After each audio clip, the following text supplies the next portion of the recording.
Bonjour à tous, c'est OP Code et bienvenue à vous dans cette nouvelle vidéo. Aujourd'hui, on se retrouve pour un nouvel épisode de la formation Golang. Euh, on va ensemble aujourd'hui voir une notion qu'on appelle les variables, mais pas que. En fait, je propose de voir deux notions aujourd'hui, et on va voir les variables et les conditions. D'accord? Là, il faut comprendre en Golang, euh, comme je vous l'ai dit, le Golang est un langage typé. Qu'est-ce qu'un langage typé avant tout? Un langage typé, c'est quoi? C'est simplement un langage où chaque variable, en effet, je pars du principe que vous saviez déjà ce que c'est une variable, etc., que vous avez suivi d'autres formations avant. Euh, Aujourd'hui, une variable, comme vous le savez, c'est un espace de stockage en mémoire qui va stocker une valeur, d'accord? Que ce soit un type entier, que ce soit une chaîne de caractères, que ce soit un nombre décimal, ce que vous voulez, d'accord? Eh bien, il sera stocké en mémoire dans une variable. Sauf que le problème, c'est que dans les langages dits un peu plus bas niveau, un langage typé, c'est un langage qui nécessite de donner, en fait, de préciser le type que l'on rentre dans cette variable. Donc, qu'est-ce que ça veut dire? En fait, ça veut dire quoi? En mémoire, comment ça marche? En mémoire, en fait, un nombre entier va prendre bien plus de place que un nombre, une chaîne de caractères, un char par exemple. D'accord? Un caractère va prendre moins de place qu'un nombre entier. En effet, un integer, lui, va prendre 4 octets. Ok?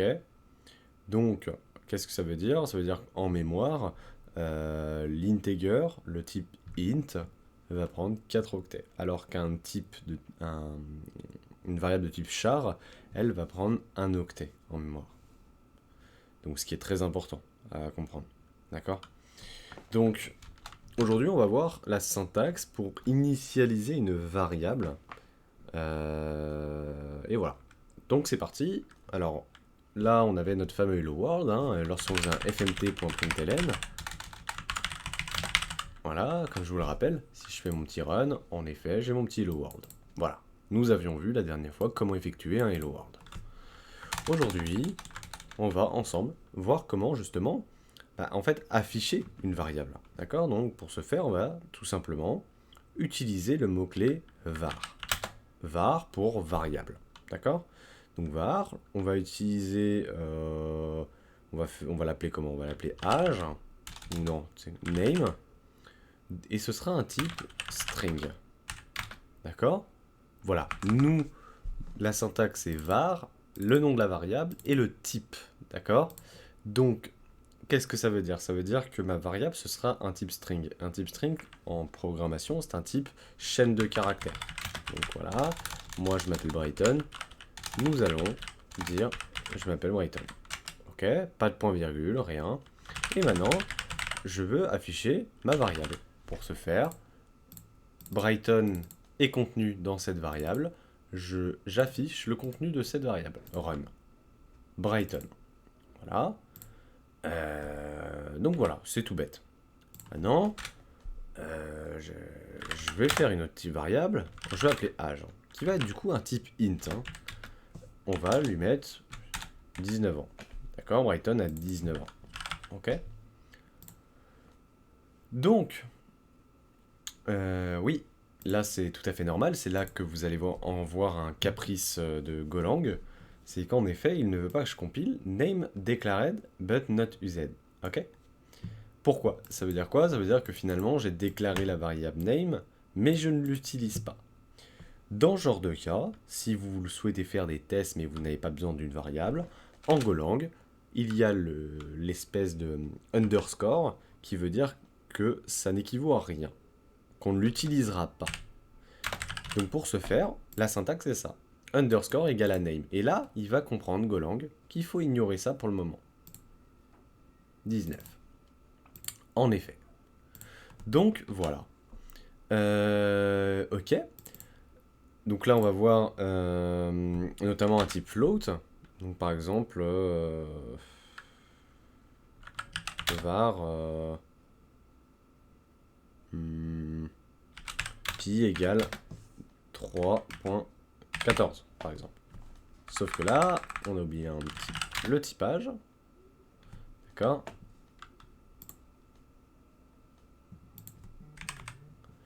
Alors, oui. Là, en fait, il faut comprendre un truc, c'est qu'en Go, on n'a pas directement le type float. On va avoir le type float 32, float 64, parce que c'est un type qui est un peu spécial, en fait, le float. Hein. Il faut comprendre qu'en mémoire, le float est un peu spécial. Donc, on va devoir lui préciser 32 ou 64. Et c'est là, c'est de la subtilité. Si vous sortez d'un langage type Python, vous allez vous dire, mais c'est quoi ce bordel? Donc, je vais vous expliquer ça maintenant. En fait, là, je vais vous montrer les types. Donc là, on voit float 32, d'accord. Pi est un float 32. Pareil, on n'utilise pas. Donc, je mets un underscore égale à pi. Maintenant, on va faire une autre variable. Hein, parce que du coup, on a string int float boolean.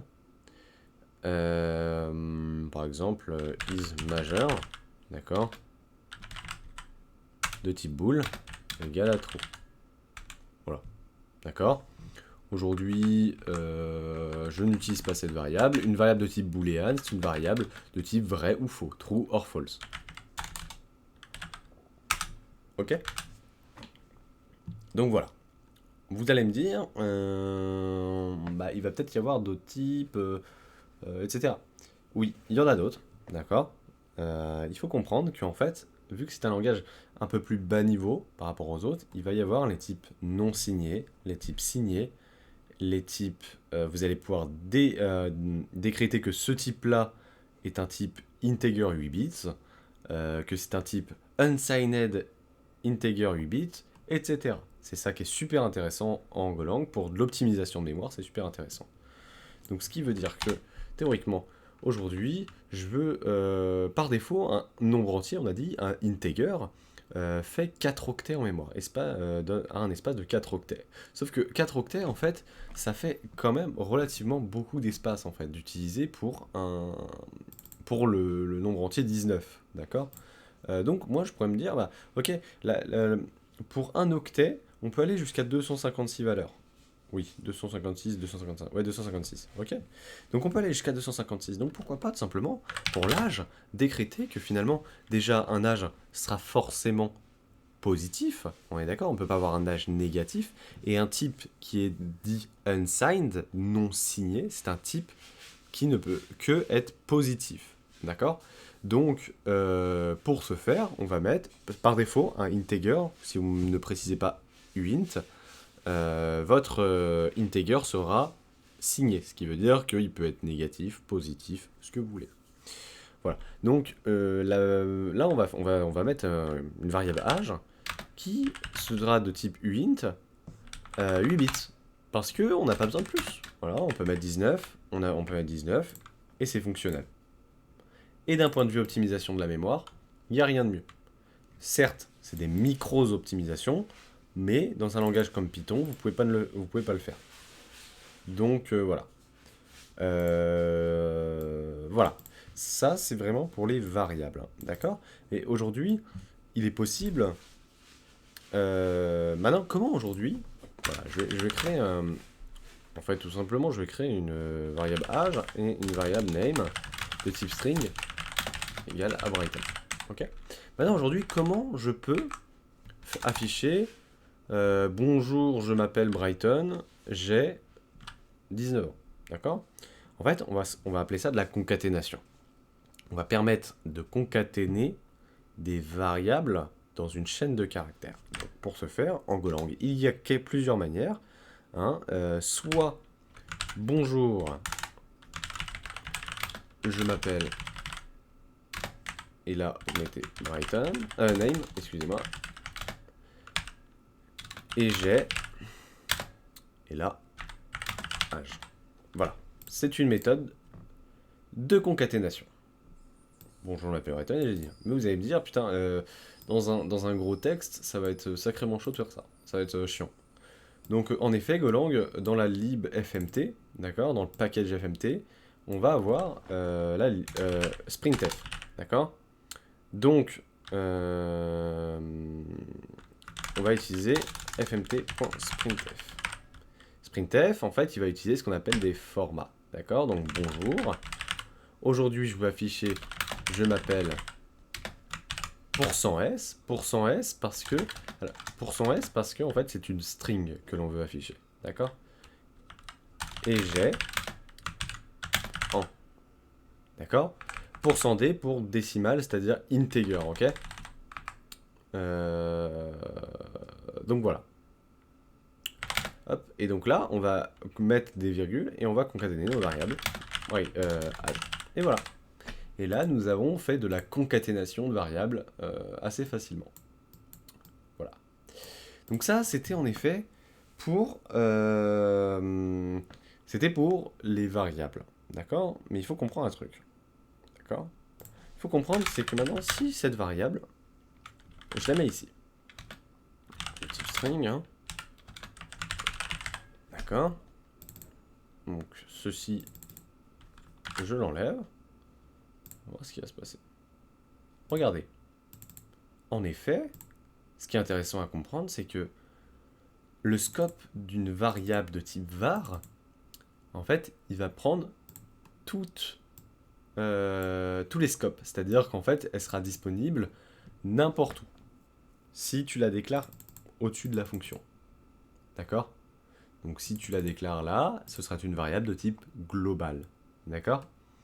Donc voilà, ça c'est pour les types var. Maintenant, il y a une autre manière, en fait, de déclarer une variable, d'initialiser une variable. Je vous ai dit que c'était un langage typé, mais pas que. Il y a l'avantage également des langages plus haut niveau et des langages non typés. C'est-à-dire qu'aujourd'hui, je peux également faire un name, de point égal, de Brighton. Âge, suivi d'un var âge de int 8 bits, 1 octet, d'accord? Et regardez bien, c'est entièrement fonctionnel, d'accord? Maintenant, je vous propose de faire passer cette variable ici. On va regarder ce que ça donne. Là, en effet, vous allez voir qu'on va avoir un petit souci. Hein. Non déclaration, c'est... Voilà. Tu ne peux pas tout simplement la déclarer dans le corps comme ça. Tu peux pas la déclarer hors d'une fonction. Voilà. C'est tout. Voilà. Ok. Maintenant, imagine que on va recréer notre variable. Après, je vous conseillerais souvent de typer quand même. C'est super important de typer. Donc, voilà. Donc là, on va remettre ça. Maintenant, aujourd'hui, imagine qu'un an s'est passé. C'est-à-dire que j'ai pris un an de plus, donc j'arrive à 20 ans. D'accord? Aujourd'hui, il est possible, du coup, de réassigner ma variable. D'accord? Donc pour ce faire, qu'est-ce que c'est que le réassignement? Le réassignement, ça consiste à donner une nouvelle valeur à une variable précédemment initialisée. D'accord? Donc en l'occurrence, je peux très bien faire âge égale à 19. D'accord? Et là, je peux reprendre ma phrase. Juste ici. Hop. Et faire ainsi. Ah oui, je l'ai coupé. Hop, voilà. On va la faire. On va mettre les deux et on va stop. On va run. Bonjour, je m'appelle Brighton. Et j'ai 19 ans, c'est normal, je n'ai pas changé la valeur. Bonjour Brighton, j'ai 19 ans. Et voilà. Et 20 ans.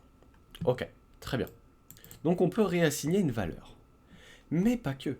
L'avantage des var, c'est que tu peux au début ne pas assigner de valeur à cette variable. Lui assigner une valeur plus tard. Aujourd'hui, si je lance ce script, qu'est-ce qui se passe? Voilà. Par défaut, ma variable est de type nul. D'accord? Vous voyez qu'il y a 0 ici. J'ai donné une valeur à cette variable. D'accord? Donc, on n'est pas obligé de lui attribuer une valeur dès le départ. Voilà. D'ailleurs, c'est très conseillé de déclarer ces variables au-dessus de la fonction pour ensuite les utiliser. D'accord? Voilà. Donc, c'est le principe. Maintenant, il est possible en Golang également de faire ce qu'on appelle de l'incrémentation. C'est-à-dire que ça consiste à dire h++. Donc l'opérateur plus, qu'est-ce que c'est? C'est simplement pour dire, voilà, je prends l'âge actuel et je lui ajoute +1. Voilà ce que ça veut dire. Donc là, on va voir ce que ça donne. Aujourd'hui, voilà, j'ai 1 an. Ok, parce que ma variable était précédemment mise à 0. Donc si je mets 19, aujourd'hui j'en ai 20. Voilà, c'est fonctionnel. Ok, si maintenant on décide de faire ça ici, qu'est-ce qu'il va nous dire? Bah FMT, il va nous dire c'est mort déjà. Voilà, il va pas kiffer qu'on le fasse lorsqu'on affiche. D'accord? Donc ce sera toujours dans ce genre de cas. Très bien. Donc on a cet opérateur là. Mais on n'a pas que. On a celui-là. D'accord? On a le moins. Ça veut dire qu'en fait je passe de 10-19 ans à 18 ans. Donc je décrémente ma variable. D'accord? Maintenant il y a la possibilité également. D'accord? Non. J'ai confondu avec un autre langage, autant pour moi. Non, y a plus en Go, il n'y a pas la possibilité de faire ça, c'est vrai. Donc en Golang, ignorez ce que je viens de dire. Donc en fait, voilà, on peut H++, d'accord? Donc très bien. Une fois qu'on a toutes ces notions-là, c'est bien, on a des variables, on a des valeurs dans des variables, on peut initialiser des types pour optimiser la mémoire, mais voilà, c'est tout, d'accord? Je vous ai menti. En fait, il existe d'autres types, d'accord? D'autres types, mais on les verra pas encore, d'accord? Vous verrez, il y a les tableaux de bytes, il y a les slices, il y a les runes, il y a plein de trucs en Go. C'est super intéressant comme langage. Et on va même pouvoir créer nos propres types en Golang. Mais ça, ce sera plus tard dans un prochain épisode. Là, aujourd'hui, en plus de ça, des variables, je vous propose qu'on voit ensemble les conditions. D'accord? Donc, mais avant tout quand même, je tiens à vous montrer quelque chose. C'est qu'une variable, même si je pense que la plupart ont déjà fait voilà, de la prog, ceux qui regardent mes vidéos, je préfère quand même montrer au cas où il y a des novices. Je définis A en uint 8 parce que je ne vais pas aller plus loin que 256 et que je mets 12, d'accord? Je la définis à 12. Je mets var b, uint 8, unsigned 8, ça veut uint 8, ça veut dire qu'en gros, c'est un type qui ne peut pas être négatif. Rappelez-vous, un type non signé. Okay, je mets 14. Aujourd'hui, il est possible également, d'accord, de faire ceci. Il est entièrement possible de faire de l'opération mathématique entre variables. D'accord? Donc vous allez voir. Maintenant, si je décide de soustraire celui-ci, regardez ce qui se passe. J'obtiens 254. Et c'est là que c'est super intéressant ce qui se passe. Est-ce que vous comprenez ce qui s'est passé? Il s'est passé ce qu'on appelle un overflow. D'accord? Aujourd'hui, on a essayé de faire A moins B. D'accord? Donc ce qui fait 12 moins 14. D'accord? En fait, il a vu qu'il arrivait en négatif, mais en réalité, il est revenu à la fin. Donc à la valeur maximum d'un unsigned int 8 bits. D'accord? Ce qui veut dire qu'il est venu à 254. Et il a soustrait ce qui restait, arrivant à 0. D'accord? Donc voilà. Voilà. C'est tout. Donc voilà, on peut également faire du divisé. Hein. Ça marche aussi. Hein. Voilà. Ça marche également la multiplication, forcément. Et également le fameux modulo, qui est le reste de la division euclidienne. D'accord? Donc voilà. Ok. Bon, maintenant que nous avons vu ça, eh bien, c'est parti, on va voir les conditions. Ok, une condition, qu'est-ce que c'est avant tout? Une condition, ça va permettre à votre programme, en fait, vous allez pouvoir dire, ok, si il se passe ça, eh bien, dans ce cas-là, tu fais ça. Sinon, s'il se passe ça, bah tu fais ça. Sinon, tu fais ça. En gros, j'espère que j'ai été clair. C'est-à-dire que ça va donner un parcours à votre programme. Pour dire, ok, s'il se passe ça, bah, tu vas m'afficher ça, tu vas me faire tel traitement, etc. Donc pour ce faire, je vais vous montrer assez facilement comment ça marche. La syntaxe reste très simpliste en Golang, hein, comme d'habitude. Et là, c'est très simple. If condition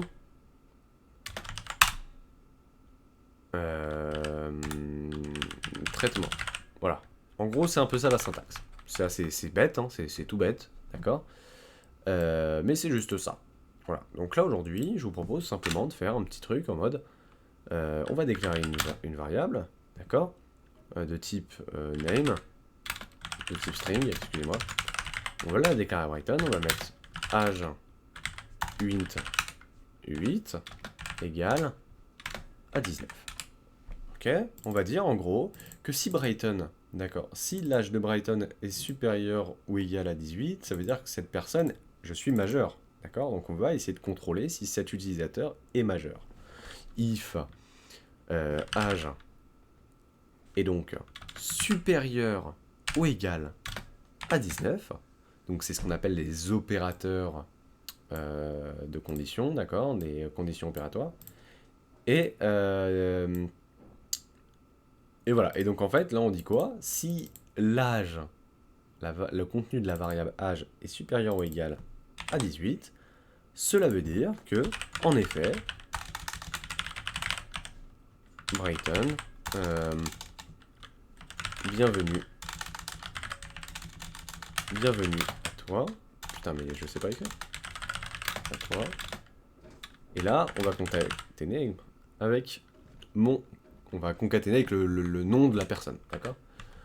En revanche, d'accord, sinon, donc là on va mettre sinon, else, d'accord, si le mec finalement est mineur, nous n'acceptons pas les mineurs.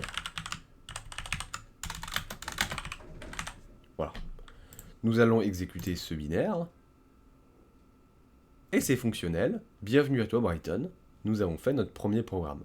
D'accord. Si aujourd'hui j'ai 18 ans, run. Bienvenue à toi Brighton. Si aujourd'hui j'en ai 17, nous n'acceptons pas les mineurs. Voilà. Rien de plus bête. C'est tout simple. Voilà. Vous voyez la syntaxe de Golang, elle est vraiment... Google ont fait en sorte de rendre la chose très simple. D'accord. La syntaxe très simple parce que il peut arriver que Golang a certaines notions qui peuvent être complexes quand même. On est vraiment dans une notion très simple aujourd'hui. Mais il peut avoir des notions un peu complexes quand même. D'accord. Donc on verra ça plus tard, notamment les channels, les goroutines, etc. D'accord. Les deadlocks, tout ce qui va être en rapport avec la protection des race conditions notamment, avec les mutex, etc. Donc voilà. Ok. Aujourd'hui, je vais vous montrer quelque chose. Donc là, on était sur les conditions. Si maintenant, finalement, on va faire un autre scénario. C'est qu'on va faire une simple moyenne, une simple variable moyenne de type integer. Et encore, ça peut pas aller au-dessus, donc on va mettre un unsigned 8, mais on va la mettre à... c'est quoi, le gars a 15 de moyenne. Ok. Et là, notre but, c'est quoi? C'est que tout d'abord, on va lui dire quoi? Si sa moyenne, finalement, si moyenne est supérieure... Putain, mais... Excusez-moi, je galère. Est supérieure à 10, on affiche... Ouais, on affiche...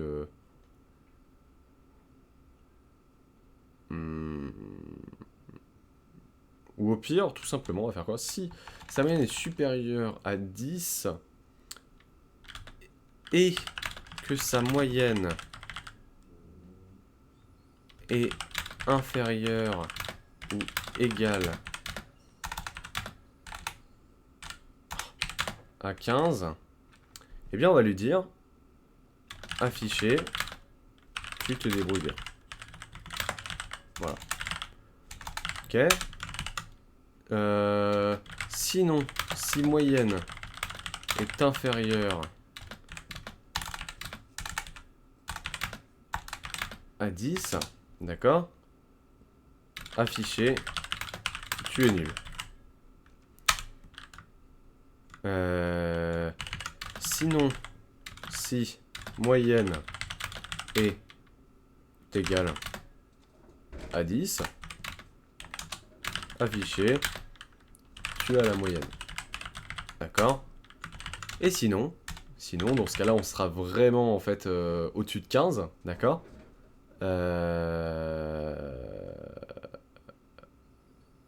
Voilà. On sera au-dessus de 15. Et dans ce cas-là, bah, sinon on affiche masterclass. Voilà. Ça va être notre petit algorithme assez simple. Donc là, if. Donc pour ce faire, ça va être très simple. On va utiliser les opérateurs. D'accord? Donc pour ce faire, on va faire if moyenne est supérieur donc à 10, on a dit. Hein. Si c'est supérieur à 10. Et, donc là, il faut mettre double et. Et, donc ça veut dire quoi? Ça veut dire que les deux conditions doivent être remplies. Si la moyenne est supérieure à 10 et que la moyenne est inférieure ou égale à 15, dans ce cas-là, seulement dans ce cas-là, si les deux conditions sont remplies, d'accord? Seulement dans ce cas-là, on affiche tu te débrouilles. Bien. Voilà. Ensuite, on dit quoi? Sinon si, donc else if, d'accord? Moyenne est inférieure à 10. Dans ce cas-là, on fait juste un println de tu es nul. Ensuite, sinon si, toujours, moyenne est égale à 10. Dans ce cas-là, tu as la moyenne. D'accord? Et sinon, ça veut dire qu'on sera au-dessus de 15. Et dans ce cas-là, on lui dit, bah, masterclass. Ok. Donc on va voir un peu ce que ça donne. Tu te débrouilles bien. D'accord? Parce que t'es entre le 10 et le 15. Donc, en tout cas, voilà, inclus.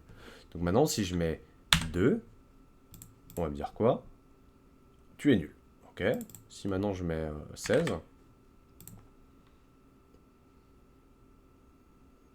masterclass. Donc très bien, notre algorithme est fonctionnel et il remplit absolument toutes les conditions de la consigne. Donc il se peut qu'en entretien d'embauche, quand vous allez vouloir faire du Go pour un test technique, vous ayez... vous allez avoir des exos un peu plus complexes, mais dans ce genre-là. Voilà, ça va vraiment être des trucs tout bêtes. C'est vraiment pas compliqué. Donc voilà. Ça, c'était les conditions. Maintenant, j'aimerais quand même vous montrer une autre chose. C'est aujourd'hui... On va essayer un truc. Si aujourd'hui, je mets var h2, donc âge, de type int 8, égale à 19. Et que là, je fais un var h2 égale à int 16 égale à 25. Ok? Alors, je suis trop bête. Égale à 25. Hop. Dans ce cas-là, if âge est supérieur à h2, par exemple, je suis plus grand. Et plus grand. Voilà. Sinon, bah, Brighton.